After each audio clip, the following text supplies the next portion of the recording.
안녕하세요. 하루 필수 말씀 충전 하필 큐티 조종환입니다. 오늘 함께 나눌 하나님 말씀은 레위기 7장 11절에서 27절까지 말씀입니다. 나 주에게 화목제사의 제물을 바칠 때의 규례는 다음과 같다.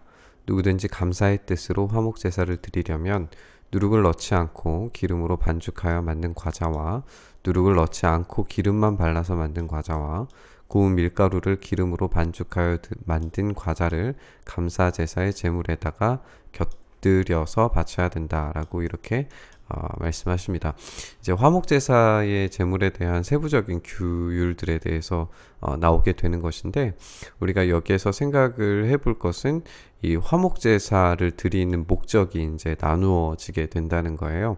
첫 번째로 이제 우리가 보게 되는 것은 감사의 뜻으로 드리는 화목제사인데, 이 감사의 뜻으로 드리는 화목제사에서는 소제가, 그러니까 곡식으로 드리는 그 제사가 동반된다는 것을 우리가 알 수가 있습니다.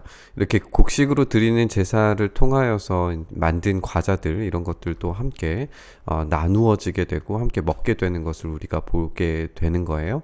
감사의 뜻으로 드리는 화목제사의 제물에는 이 누룩을 넣어 만든 빵도 곁들여서 바치게 됩니다. 바칠 수 있게 되는 거예요. 이제 같이 나눌 수 있기 때문에.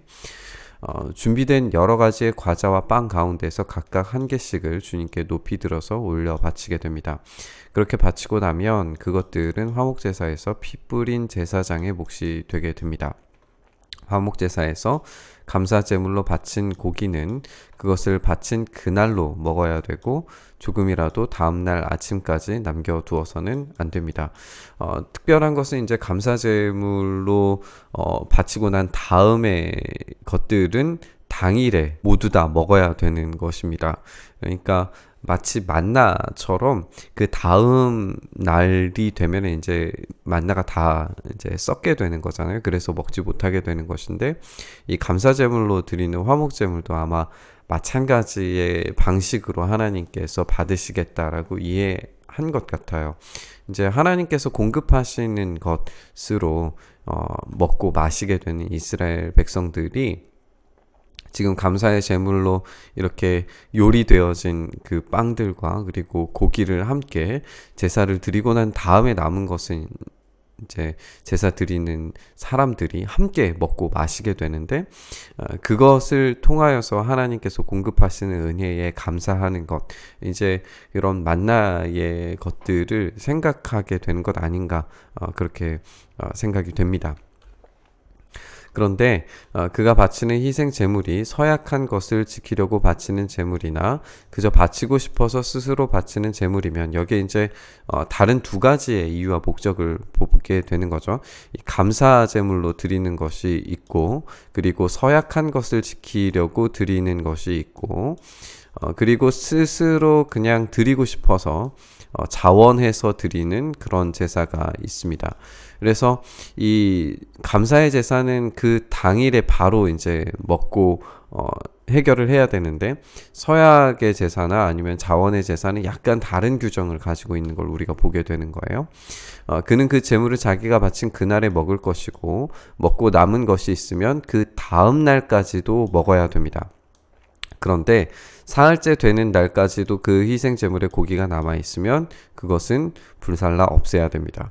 그러니까 사흘 이상은 절대 가서는 안 되죠. 이제 우리가 부패를 생각을 해본다면, 당시의 사람들은 사흘 이후에 이제 나흘이 되면 부패가 완전히 시작되었다라고 그렇게 생각을 하기 때문에, 변질된 것을 가지고 그 식사의 자리에 동참을 하거나 해서는 절대 안 되는 거예요. 그가 화목제물로 바친 희생 제사의 고기 가운데에서 사흘째 되는 날까지 남은 것을 먹으면 나 주는 그것을 바친 사람을 기쁘게 생각하지 않을 것이고, 그가 드린 제사가 그에게 아무런 효험도 나타내지 못할 것이다 라고 이렇게 말씀하십니다. 그뿐만 아니라 그런 행위는 역겨운 것이어서 날 지난 제물을 먹는 사람은 벌을 받게 된다.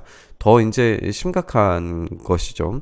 이제 거룩하게 드려졌더라도 그것을 정해진 규정 밖에서 취하게 되는 행위는 모두 다 하나님께서 역겹게 여기시고 그것을 그것을 부정하게 여기시고 처벌하신다는 것을 우리가 보게 됩니다. 아무리 좋은 것이라고 할지라도 하나님께서 주시는 그 규정 안에서 행해져야 되는 거예요. 어떤 것이든지 불결한 것에 닿은 제물 고기는 먹지 못한다. 그것은 불에 태워져야 된다. 깨끗하게 된 사람은 누구나 제물 고기를 먹을 수 있다. 그렇지만 주에게 화목제물로 바친 희생제사의 고기를 불결한 상태에서 먹는 사람이 있으면 그는 그 백성에게서 끊어지게 하여야 한다라고 이렇게 말씀을 하십니다. 이 불결한 상태에서 먹는 것이 얼마나 위험한 일인지 우리가 생각을 해볼 수가 있는 거죠. 그리고 어떤 사람이 모든 불결한 것, 곧 불결한 사람이나 불결한 짐승이나 어떤 불결한 물건에 닿고 나서 주에게 화목제사로 바친 제물의 고기를 먹으면 백성에게 끊어지게 해야 된다라고 이야기를 하십니다. 이렇게 이 거룩함으로 드려진 제사물이지만, 그래서 이것으로 나누게 되는 나눔의 제사이지만, 이 거룩과 나눔이 항상 하나님께서 정하신 규정 안에서 이루어져야 되는 걸 우리가 확인해 봐야 됩니다. 하나님께서 은혜로 주신 것이지만 그 은혜로 주신 것을 하나님께서 명령하신 그 명령을 벗어나는 그 모든 것들은 하나님께서 처벌하시고, 그리고 심지어는 백성에서 끊어지게 되는 그런 모습을 우리가 보게 되는 거예요. 주님께서 모세에게 말씀하십니다. 이스라엘 자손에게 다음과 같이 일러라. 너희는 소든지 양이든지 염소의 기름기는 어떤 것이든지 먹어서는 안 된다. 저절로 죽은 동물의 기름기나 짐승에게 찢겨 죽은 것의 기름기는 다른 목적으로 사용할 수는 있지만 어떤 경우에도 너희가 먹어서는 안 된다. 이 먹는 규정에 대해서도 이제 계속 나오겠지만 이런 가장 은밀한 곳에 있는 이 기름기라고 하는 것은 이제 그 내장과 간이나 콩팥이나 막 이런 세부적인 내용들로 나오는 그런 것들을 다 포함하는 것들인데, 그것을 하나님께서는 어떤 내밀한, 그리고 그 당시의 사람들은 가장 내밀한, 가장 은밀한 곳에 숨겨진 그런 생명을 대표하는 것으로, 그리고 어떤 지성과 감정을 담고 있는 것으로 그렇게 이해를 했기 때문에 이 기름기는 굉장히 중요한 겁니다. 어떻게 보면은 그 생명의 가장 깊숙이 있는 예배의 처소 같은, 가장 거룩한 곳 같은 그런 곳이에요. 그렇기 때문에 함부로 먹어서는 안 되는 겁니다. 나 주에게 제물로 살라 바친 동물의 기름기를 먹은 사람은 누구든지 백성에게서 끊어지게 되어야 한다. 그뿐만 아니라 너희가 어느 곳에 살든지 새의 피든지 짐승의 피든지 어떤 피든지 먹어서는 안 된다라고 이렇게 말씀하시고, 어떤 피든지 먹는 사람이 있으면 백성에게서 끊어지게 하여야 한다라고 이렇게 말씀하십니다. 역시 마찬가지로 이 피는 생명을 의미하는 것이기 때문에 이 생명을 취할 수 있는 것은 오로지 하나님 한 분뿐이세요. 그 생명을 마음대로 인간이 취할 수가 없는 겁니다. 이것에 대해서 하나님께서 확실히 선을 긋는 것을 우리가 확인을 할 수가 있습니다. 우리가 오늘 함께 나눈 세부적인 명령들은 우리가 지켜야 할 일이 아니기 때문에 크게 와닿지 않는 것 같습니다. 하지만 이것의 종합은 좀 다른 이야기인 것 같아요. 감사의 화목제에는 빵이 필요하죠. 이것을 높이 들어서 올려 바치는 방식이 사용이 됩니다. 우리 주님께서 마지막 만찬에서 빵을 들어 올리시고 축사하시고 제자들에게 나누어 주셨습니다. 금지의 내용들도 성찬과 맞닿아 있습니다. 사도 바울은 성찬을 나눔에 있어서 합당하지 않게 주님의 빵을 먹고 잔을 마시는 사람은 몸과 피를 범하는 죄를 짓는 것이라고 그렇게 지적을 하면서, 그런 분별함 없이 먹고 마시는 사람은 자기에게 내릴 심판을 먹고 마시는 것이라 라고 그렇게 이야기를 했습니다. 오늘 본문의 내용과 동일한 것임을 우리가 알 수 있는 거죠. 먹지 말라고 명령하시는 부분은 가장 거룩한 것으로 여겨지는 생명의 처소, 그리고 생명 그 자체인 피를 금지합니다. 생명을 취하실 수 있는 분은 오로지 한 분은 하나님이심을 확실하게 보여주고 있는 것이죠. 그런데 그 피를 우리 주님께서 우리를 위해서 나누어 주셨습니다. 생명의 원천이고 영원한 생명의 능력을 우리에게 나누어 주시는 겁니다.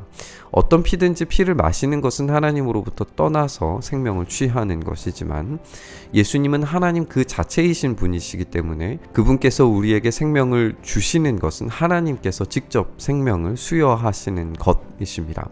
그렇기 때문에 우리에게 수여하신 이 성찬의 놀라운 의미는 단지 먹고 마심이 아니라 생명이 수여되는 장면, 화목제의 완전한 실현이라고 하는 것을 우리가 알 수가 있습니다. 이로써 우리가 하나님과의 관계가 회복되고 은혜의 자리에 나아갈 수 있게 되는 겁니다. 이 놀라운 사실을 우리가 다시 기억했으면 좋겠습니다.